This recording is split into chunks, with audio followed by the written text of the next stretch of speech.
ಲೋಕಸಭಾ ಚುನಾವಣಾ ಪ್ರಚಾರಕ್ಕೋಸ್ಕರ ಕಾಂಗ್ರೆಸ್ ಸಾರಥಿ ರಾಹುಲ್ ಗಾಂಧಿ ಇವತ್ತು ಕಲಬುರಗಿಗೆ ಭೇಟಿಯನ್ನು ಕೊಡ್ತಾ ಇದ್ದಾರೆ. ನಗರದ ಎನ್ವಿ ಮೈದಾನದಲ್ಲಿ ಮಧ್ಯಾಹ್ನ 12:30ಕ್ಕೆ ಕಾರ್ಯಕರ್ತರನ್ನು ಉದ್ದೇಶಿಸಿ ರಾಹುಲ್ ಭಾಷಣ ಮಾಡಲಿದ್ದಾರೆ. ವಿಶೇಷ ಅಂದರೆ ಕಾರ್ಯಕ್ರಮದ ಸಿದ್ಧತೆ ಕುರಿತು ಖುದ್ದು ಮಲ್ಲಿಕಾರ್ಜುನ ಖರ್ಗೆ ರಾತ್ರಿವರೆಗೂ ಕೂಡ ಕೈ ಮುಖಂಡರೊಂದಿಗೆ ಚರ್ಚೆಯನ್ನು ನಡೆಸಿದರು. ಹೆಚ್ಚು ಜನ ಸೇರಬೇಕು ಮತ್ತು ಕಾರ್ಯಕ್ರಮವನ್ನು ಅತ್ಯಂತ ಯಶಸ್ವಿಯಾಗಿ ಮಾಡಬೇಕು ಅಂತ ಖರ್ಗೆ ಕರೆ ಕೊಟ್ಟಿದ್ದಾರೆ.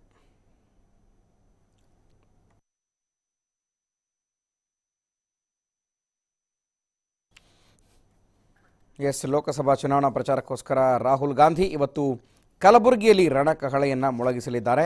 ಲೋಕಸಭೆಯ ಸಂಸತ್ತಿನ ಹಿರಿಯ ನಾಯಕ ಮಲ್ಲಿಕಾರ್ಜುನ ಖರ್ಗೆ ಪರವಾಗಿ ಬ್ಯಾಟ್ ಬೀಸೋದಕ್ಕೆ ರಣಕಹಳೆಯನ್ನು ಮೊಳಗಿಸಲಿದ್ದಾರೆ ಕಾಂಗ್ರೆಸ್ ಪರವಾಗಿ.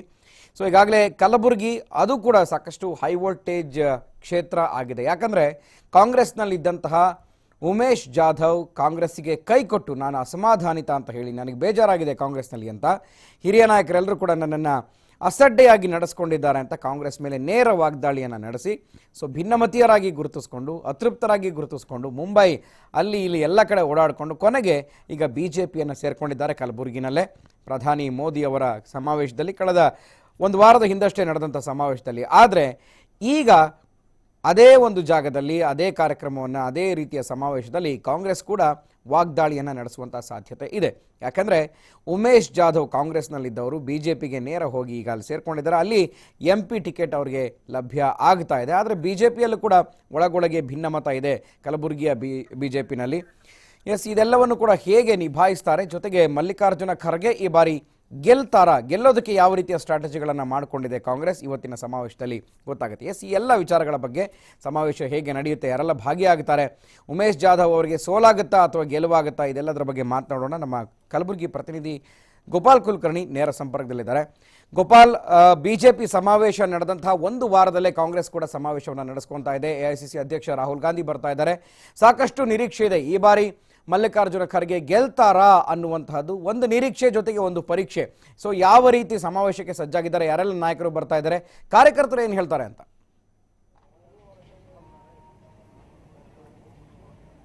ಗುರುಪ್ರಸಾದ್, ಏನು ಖರ್ಗೆ ತವರೂರಾದಂತಹ ಕಲಬುರಗಿಯಲ್ಲಿ ಲೋಕಸಭಾ ಚುನಾವಣೆಯ ಕಾವು ಜೋರಾಗಿದೆ. ಇದೇ ಏನು ಕಲಬುರಗಿಯ ಎನ್ವಿ ಮೈದಾನದಲ್ಲಿ ಕೆಲವು ದಿನಗಳ ಹಿಂದಷ್ಟೇ ಇದೇ ಜಾಗದಲ್ಲಿ ಪ್ರಧಾನಿ ನರೇಂದ್ರ ಮೋದಿ ಅವರು ಬಂದು ಇಲ್ಲಿ BJP ಪರವಾಗಿ, ಅದರಲ್ಲೂ ವಿಶೇಷವಾಗಿ ಉಮೇಶ್ ಜಾಧವ್ ಪರವಾಗಿ ಏನೋ ಇಲ್ಲಿ ಭಾಷಣವನ್ನ ಮಾಡಿದ್ರು. ಜೊತೆಗೆ ಏನಂತ ಹೇಳಿದ್ರೆ ಇಲ್ಲಿ ಸಾರ್ವಜನಿಕ ಸಭೆಯನ್ನು ಉದ್ದೇಶಿಸಿ ಮೋದಿ ಅವರು ಏನೋ ಮಾತನಾಡಿದ್ರು. ಅದಾದ ಕೆಲವೇ ದಿನಗಳ ನಂತರ ಇವತ್ತು AICC ಅಧ್ಯಕ್ಷ ಮತ್ತು ಕಾಂಗ್ರೆಸ್ ಸಾರಥಿಯಾದಂಥ ರಾಹುಲ್ ಗಾಂಧಿ ಆಗಮಿಸಿ ಲೋಕಸಭಾ ಚುನಾವಣಾ ಪ್ರಚಾರಕ್ಕೆ ಖರ್ಗೆ ಪರ ಮತಯಾಚನೆ ಮಾಡಲಿದ್ದಾರೆ. ಇಲ್ಲಿ ವಿಶೇಷವಾಗಿ ಏನಂತ ಹೇಳಿದ್ರೆ ಇವತ್ತು ಲೋಕಸಭಾ ಕ್ಷೇತ್ರದ ಅಭ್ಯರ್ಥಿಯಾಗಿರ್ತಕ್ಕಂತಹ ಮಲ್ಲಿಕಾರ್ಜುನ ಖರ್ಗೆ ಅವರು ಈಗಾಗಲೇ 11 ಬಾರಿ ಏನು ಗೆದ್ದಿದ್ದಾರೆ. ಇದೊಂದು ಸಲ ಅಂದ್ರೆ ಡಜನ್ ಗಟ್ಟಲೆ ಅಂದ್ರೆ 12ನೇ ಬಾರಿಗೂ ಕೂಡ ಗೆಲ್ಲೇಬೇಕು ಅಂತ ಹೇಳಿ ಒಂದು ತಂತ್ರವನ್ನ ರೂಪಿಸಿದ್ದಾರೆ. ಹಾಗಾಗಿ ಏನಂದ್ರೆ ಮಲ್ಲಿಕಾರ್ಜುನ ಖರ್ಗೆ ಅವರ ಜೊತೆ ಬೆಂಬಲ ನೀಡಲಿಕ್ಕೆ ಅಂದ್ರೆ ಅವರ ಬೆನ್ನೆಲುಬಾಗಿ ನಿಲ್ಲಲಿಕ್ಕೆ ಖುದ್ದು ರಾಹುಲ್ ಗಾಂಧಿ ಅವರೇ ಈಗ ಅಖಾಡಕ್ಕಿಳಿದಿದ್ದಾರೆ. ಇವತ್ತು ಮಧ್ಯಾಹ್ನ 12:30ಕ್ಕೆ ಸಾರ್ವಜನಿಕ ಸಭೆಯನ್ನು ಉದ್ದೇಶಿಸಿ ರಾಹುಲ್ ಗಾಂಧಿ ಮಾತನಾಡಲಿಕ್ಕಿದ್ದಾರೆ. ಅದರ ಜೊತೆಗೆ ಏನಂತ ಹೇಳಿದ್ರೆ ಖರ್ಗೆ ಪರವಾಗಿ ಕೂಡ ಮತಯಾಚನೆ ಮಾಡಲಿಕ್ಕಿದ್ದಾರೆ. ಇಂತಹ ಒಂದು ಕಾರ್ಯಕ್ರಮ ಮಧ್ಯಾಹ್ನ 12:30ಕ್ಕೆ ಆರಂಭವಾಗಲಿಕ್ಕಿದೆ. ಎನ್ವಿ ಮೈದಾನದಲ್ಲಿರತಕ್ಕಂಥ ಬೃಹತ್ ಪೆಂಡಾಲ್ನಲ್ಲಿ ಸುಮಾರು 1-1.5 ಲಕ್ಷಕ್ಕೂ ಹೆಚ್ಚು ಜನ ಆಗಮಿಸುವಂತ ನಿರೀಕ್ಷೆ ಇದೆ. ಅದಕ್ಕಾಗಿ ಎಲ್ಲ ಆಸನಗಳನ್ನ ಮಾಡಿಕೊಳ್ಳಲಾಗಿದೆ. ಇದೇ ವೇದಿಕೆಯಲ್ಲಿ ಭಾಷಣ ಮಾಡಿದಂತ ಏನು ಮೋದಿ ಅವರಿಗೆ ಒಂದು ಟಾಂಗ್ ಕೊಡ್ಲಿಕ್ಕೆ ರಾಹುಲ್ ಅವರು ಈಗ ಸಜ್ಜಾಗಿದ್ದಾರೆ. ಹಾಗಾಗಿ ಏನಂತ ಹೇಳಿದ್ರೆ ಎಲ್ಲೋ ಒಂದ್ ಕಡೆ ಕಲಬುರಗಿಯಲ್ಲಿ BJP ವರ್ಸಸ್ ಏನು ಕಾಂಗ್ರೆಸ್ ಅಂತಿದೆ, ಅದು ಮಲ್ಲಿಕಾರ್ಜುನ ಖರ್ಗೆ ವರ್ಸಸ್ ಉಮೇಶ್ ಜಾಧವ್ ಅನ್ನೋ ಮಾತುಗಳು ಇಲ್ಲಿ ಕೇಳಿ ಬರ್ತಾ ಇದೆ. ಹೀಗಾಗಿ ಎಷ್ಟರ ಮಟ್ಟಿಗೆ ರಾಹುಲ್ ಅವರ ಮಾತು ಜನರ ಮೇಲೆ ಪ್ರಭಾವ ಬೀರುತ್ತೆ, ರಾಹುಲ್ ಆಡುವಂತ ಮಾತುಗಳು ಜೊತೆಗೆ ಅವರು ಹೇಳುವಂತ ಭಾಷಣ ಎಷ್ಟರ ಮಟ್ಟಿಗೆ ಮತಗಳಾಗಿ ಕನ್ವರ್ಟ್ ಆಗುತ್ತೆ ಅನ್ನೋದು ಈಗ ಸದ್ಯದ ಕುತೂಹಲ. ಗುರುಪ್ರಸಾದ್, ಗೋಪಾಲ್, ಇನ್ನು ಕಳೆದ ವಾರ ಉಮೇಶ್ ಜಾಧವ್ BJP ಸೇರ್ಪಡೆಯಾದ, ಅದರ ಜೊತೆ ಸಾಕಷ್ಟು ಜನ BJPಗೆ ಸೇರ್ಪಡೆಯಾದ ಕಾಂಗ್ರೆಸ್ನಿಂದ. ಹಾಗೇನೆ BJPಯಿಂದ ಅಸಮಾಧಾನಿತರಾಗಿರೋರು ಈಗಾಗಲೇ ಸಾಕಷ್ಟು ತಮ್ಮ ಅನಿಸಿಕೆಯನ್ನು ಹೇಳಿಕೊಂಡಿದ್ದಾರೆ. ನಮ್ಮನ್ನು ಒಂದು ಮಾತು ಕೇಳಬೇಕಾಗಿತ್ತು, ಯಡಿಯೂರಪ್ಪನವರು ಯಾರ ಮಾತನ್ನು ಕೇಳಿದ್ರು, ಯಾರನ್ನು ಕೇಳಿದ್ರು ನಮ್ಮಲ್ಲಿ ಲೋಕಲ್ ಲೀಡರ್ಸ್ನ ಅಂತ ಸಾಕಷ್ಟು ಅಸಮಾಧಾನಿತರಾಗಿದ್ದಾರೆ. ಈಗ ಈ ಒಂದು ಸಮಾವೇಶದಲ್ಲಿ ಏನಾದರೂ ಬದಲಾವಣೆ ಆಗುವಂಥ ಸಾಧ್ಯತೆಗಳಿದ್ದಾವ, BJPಯಿಂದ ಕಾಂಗ್ರೆಸ್ಗೆ ಸೇರುವಂಥ ನಿರೀಕ್ಷೆಗಳೇನಾದರೂ ಇದ್ದಾವ ಕಲಬುರಗಿಯ BJP ನಾಯಕರು ಅಂತ? ಹೌದು ಗುರುಪ್ರಸಾದ್, ಏನು ಈಗಾಗಲೇ ರಾಜ್ಯದಲ್ಲಿ ಕಾಂಗ್ರೆಸ್ನ ಮೊದಲ ವಿಕೆಟ್ ಅನ್ನು ಪತನ ಆದಂತಹ ಕಲಬುರಗಿಯಲ್ಲಿ ವಿಶೇಷವಾಗಿ ಕಾಂಗ್ರೆಸ್ ಪಕ್ಷ ಒಂದು ರೀತಿಯಿಂದ ಕೊತ ಕುದೀತಾ ಇತ್ತು.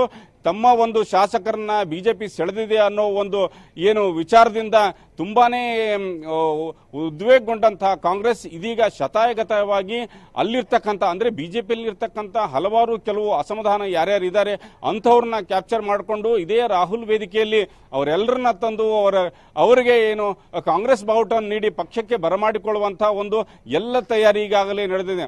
ಅದರಲ್ಲೂ ಪ್ರಮುಖವಾಗಿ ಇತ್ತೀಚಿನ ಬೆಳವಣಿಗೆ ಗಮನಿಸಿದರೆ ಮಾಜಿ ಸಚಿವ ಆದಂತಹ ಬಾಬುರಾವ್ ಚೌಹಾಣ್ ಅವರು ಕೂಡ ಏನು ಅಂದ್ರೆ ನಾನು ಲೋಕಸಭೆ ಸ್ಪರ್ಧೆ ಮಾಡಬೇಕಂತ ಮಾಡಿದ್ದೆ, ಆದರೆ ಕೊನೆ ಗಳಿಗೆಯಲ್ಲಿ ಉಮೇಶ್ ಜಾಧವ್ ಅವರು ಟಿಕೆಟ್ ಕೊಟ್ಟರು, ನಾನು ಬಂಜಾರ ಮುಖಂಡ ಇದ್ದೀನಿ, ನನಗೂ ಕೊಡಬೇಕಾಗಿತ್ತು ಅನ್ನೋ ಅಸಮಾಧಾನವನ್ನ ಖುದ್ದು ಮಾಧ್ಯಮಗಳೆದುರೇ ಹೊರಹಾಕಿದ್ರು.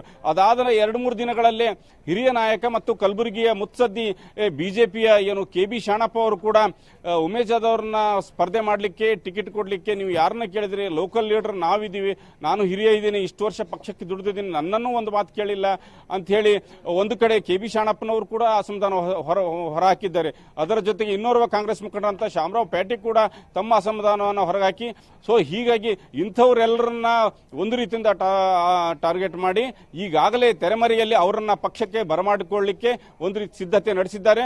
ಎಲ್ಲ ಅಂದುಕೊಂಡಂತೆ ಆದರೆ ಇದೇ ಮಧ್ಯಾಹ್ನ 12:30ಕ್ಕೆ ರಾಹುಲ್ ವೇದಿಕೆಯಲ್ಲಿ ಈ ಎಲ್ಲ ಅಸಮಾಧಾನಗೊಂಡಂತಹ ಬಿಜೆಪಿ ನಾಯಕರು ಕಾಂಗ್ರೆಸ್ ತೆಕ್ಕೆಗೆ ಬೀಳಿದ್ದಾರೆ. ಗುರುಪ್ರಸಾದ್, ಕುಲಕರ್ಣಿ, ಇನ್ನು ಹಾಗೇನೆ ಯಾವಾಗ ಉಮೇಶ್ ಜಾಧವ್ ಕಾಣೆ ಆಗ್ತಾರೆ, ಸೊ ಒಂದು 15-20 ದಿನ ಸಂಕ್ರಾಂತಿ ಸಂದರ್ಭದಲ್ಲೂ ಕ್ಷೇತ್ರದಲ್ಲಿ ಇರೋದಿಲ್ಲ, ಕಲಬುರಗಿನಲ್ಲಿ ಸಾಮಾಜಿಕ ಜಾಲತಾಣದಲ್ಲಿ ಅವ್ರ ಬಗ್ಗೆ ನ್ಯೂಸ್ಗಳು ಅಂದ್ರೆ ಪೋಸ್ಟ್ಗಳು ಹರಿಗಿ ಹೋಗ್ತವೆ.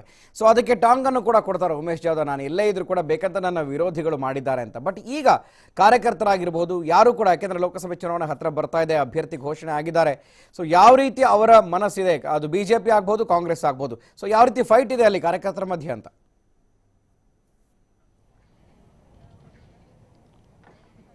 ವಿಶೇಷವಾಗಿ ಈ ಒಂದು ಲೋಕಸಭಾ ಚುನಾವಣೆಯಲ್ಲಿ ಅಂದ್ರೆ ಕಾಂಗ್ರೆಸ್ ವರ್ಸಸ್ ಬಿಜೆಪಿ ಅನ್ನೋದಕ್ಕಿಂತ ಹೆಚ್ಚಾಗಿ ಮಲ್ಲಿಕಾರ್ಜುನ ಖರ್ಗೆ ವರ್ಸಸ್ ಉಮೇಶ್ ಜಾಧವ್ ಅನ್ನೋ ಮಾತುಗಳೇ ಕೇಳಿ ಬರ್ತಾ ಇದೆ.